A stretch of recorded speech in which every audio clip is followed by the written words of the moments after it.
¿Qué conexión existe entre los recientes intentos de asesinato contra Donald Trump, el asesinato del activista Charlie Kirk y un oscuro programa secreto estadounidense de control mental?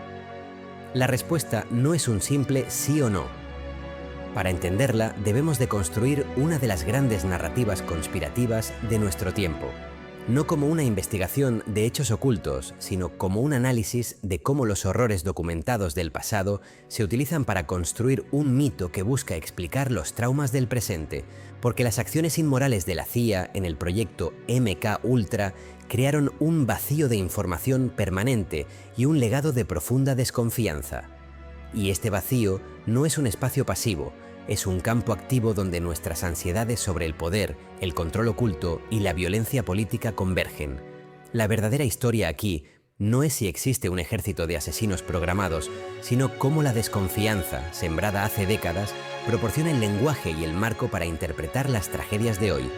Hoy, en Desbloqueando la Historia, para entender el origen del mito, debemos viajar a la paranoia de los años 50. La Guerra Fría estaba en su apogeo y la CIA estaba obsesionada con una idea: el lavado de cerebro. Informes de que prisioneros de guerra en Corea hacían confesiones falsas y se convertían al comunismo sembraron el pánico. ¿Habían descubierto los soviéticos cómo controlar la mente humana? El 13 de abril de 1953, el director de la CIA, Allen Dulles, autorizó el proyecto MK Ultra, convencido de que Estados Unidos se enfrentaba a una siniestra batalla por las mentes de los hombres. El programa, que continuaba experimentos anteriores para crear asesinos involuntarios, llegó a basarse en la investigación de científicos nazis reclutados bajo la operación Paperclip. El objetivo era eliminar cualquier escrúpulo moral en la guerra cerebral. MK Ultra no fue un solo experimento, sino 150 subproyectos distintos, un vasto y caótico paraguas de tortura psicológica. Su método más famoso fue el LSD. La CIA, bajo el químico Sidney Gottlieb, experimentó también con mescalina, heroína y barbitúricos. Una combinación de estos últimos con anfetaminas fue abandonada porque, según sus propios informes, la muerte del sujeto era un resultado demasiado frecuente. Pero fueron más allá de las drogas. Utilizaron hipnosis, privación sensorial, aislamiento y abuso. En el subproyecto 68, en Montreal, el Dr. Ewen Cameron sometió a pacientes psiquiátricos a electroshocks brutales y comas inducidos por drogas de hasta 60 días, mientras les repetía mensajes grabados incesantemente. Una víctima lo describió como una violación mental.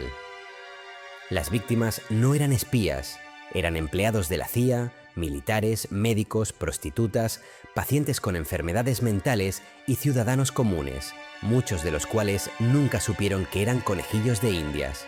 En la Operación Clímax de Medianoche, la CIA montó burdeles en San Francisco y Nueva York donde se drogaba a hombres con LSD sin su conocimiento, mientras los agentes observaban su degradación psicológica a través de espejos de doble vía.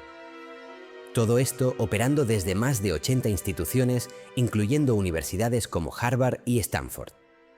En 1973, con el escándalo de Watergate en el aire, el director de la CIA, Richard Helms, ordenó destruir todos los archivos de MK Ultra para borrarlo de la historia, pero un error administrativo salvó algunas cajas de registros financieros. En 1975, el Comité Church del Senado tiró de ese hilo y destapó el horror. Las revelaciones conmocionaron a la nación y forzaron la prohibición de la experimentación con drogas en humanos sin su consentimiento informado. Pero debido a la destrucción de los archivos, nunca conoceremos el alcance total del programa. Lo irónico es que, a pesar de su brutalidad, el proyecto fue un fracaso científico. El propio Gottlieb lo llamó inútil. El LSD era demasiado impredecible.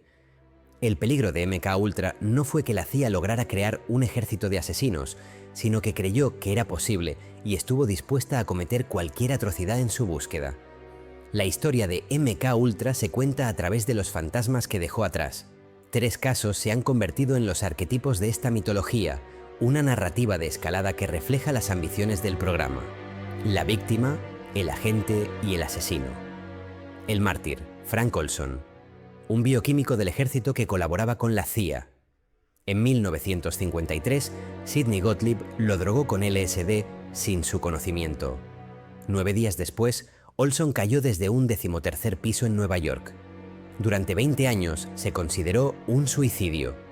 Pero en 1994, una exhumación reveló un golpe en el cráneo previo a la caída, cambiando la causa de muerte a desconocida. Olson es el punto donde la conspiración y el hecho documentado se funden. Prueba que la CIA causó la muerte de uno de los suyos y lo encubrió. Él es el mártir, el accidente de laboratorio que demuestra la letalidad del programa. El agente, Candy Jones. Si Olson es la realidad mortal, Candy Jones encarna la ambición fantástica. Una famosa modelo que, años después, bajo hipnosis, reveló una segunda personalidad llamada Arlene. Según Arlene, un médico de la CIA la había creado como un agente durmiente, activado por teléfono con una frase clave, para llevar a cabo misiones secretas sin que Candy recordara nada, aunque la historia nunca ha sido confirmada y podría ser un producto de la propia hipnosis. El relato de Jones se convirtió en un mito poderoso, el plano detallado de un agente con la mente dividida. Ella es la mensajera manchú, el prototipo del instrumento perfecto. Sirhan Sirhan, el asesino de Robert F. Kennedy en 1968. Es el símbolo definitivo del candidato manchú y la supuesta culminación del programa. Sirhan siempre ha afirmado no recordar nada del tiroteo. Los psiquiatras concluyeron que actuó en un trance hipnótico. La autopsia reveló que el disparo fatal vino por detrás, a centímetros, mientras que los testigos situaban a Sirhan por delante. Estos elementos, probados o no, completan la progresión.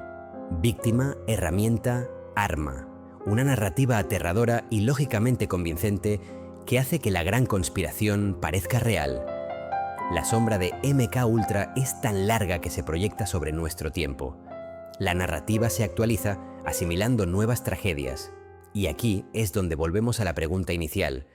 Pensemos en el asesinato del activista Charlie Kirk, ocurrido el 10 de septiembre de 2025. En la lógica de esta conspiración, un evento tan traumático y reciente no es una simple tragedia. Actúa como el catalizador perfecto, una bandera falsa para distraer al público mientras se mueven piezas geopolíticas. Del mismo modo, los intentos de asesinato contra Donald Trump en 2024 se incorporan al marco. La implicación es que los atacantes son nuevos candidatos manchúes. Pero esta explicación conspirativa choca con una conclusión más plausible: que estos actos son producto de la radicalización moderna, alimentada por la desinformación online. El lavado de cerebro ha cambiado, ya no requiere un laboratorio secreto de la CIA. El programa es el propio ecosistema de información en el que vivimos, y esto nos obliga a hacer una reflexión incómoda sobre la violencia política moderna. Porque, ¿qué mató realmente a Charlie Kirk? Quizás no fue solo el tirador que le disparó. Quizás el arma real fueron los ataques repetidos en el tiempo, las mentiras, las descalificaciones y el odio injustificado. La reflexión más oscura es que a Charlie Kirk, en cierto modo, lo asesinó la sociedad, y después una parte de ella lo celebró. Fue tachado de intolerante y, paradójicamente, el odio sembrado contra él sirvió a algunos como justificación para su propio asesinato. Este es el verdadero peligro de nuestra era. Las mentiras sobre una persona, repetidas en el tiempo, acaban creando una verdad en el imaginario colectivo, una verdad que dicta a quien se debe odiar, señalar y, finalmente, deshumanizar. Nos enfrentamos a una sociedad que parece renunciar al pensamiento crítico, una sociedad a la que se le debe decir en todo momento cómo pensar, a quién odiar y a quién venerar. Se rechaza el libre albedrío, esa búsqueda de lo auténtico, y como bien describió Nietzsche, cuando una sociedad se vuelve nihilista, la existencia parece carecer de sentido. Se abre la puerta a los acontecimientos trágicos que vemos con más frecuencia a medida que transcurre el siglo XXI. Y es en este paisaje nihilista, en esta era del odio prefabricado, donde la advertencia del proyecto MK Ultra se vuelve más terrorífica y relevante que nunca. El programa no es solo una nota a pie de página en la historia de la Guerra Fría. Es el prólogo de nuestro presente. Sus métodos eran brutales y tangibles: drogas, electroshocks, abuso físico. Pero su objetivo, la captura de la mente humana, la anulación del pensamiento crítico, sigue vivo, aunque las herramientas se han vuelto más sutiles, más invisibles. Hoy, los laboratorios ya no están ocultos en sótanos de la CIA. Son nuestros teléfonos, nuestras redes sociales.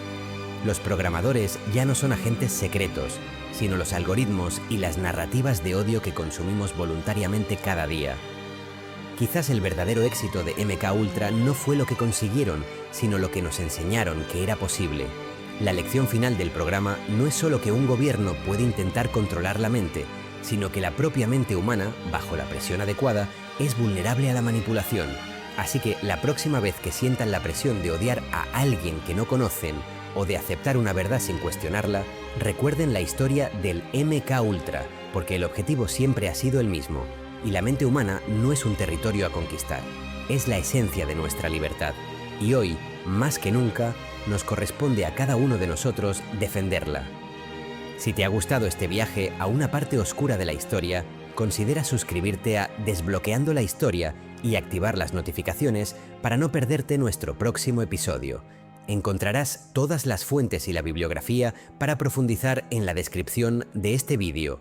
Gracias por acompañarnos en este esfuerzo por conocer. Seguiremos juntos desbloqueando las claves del pasado.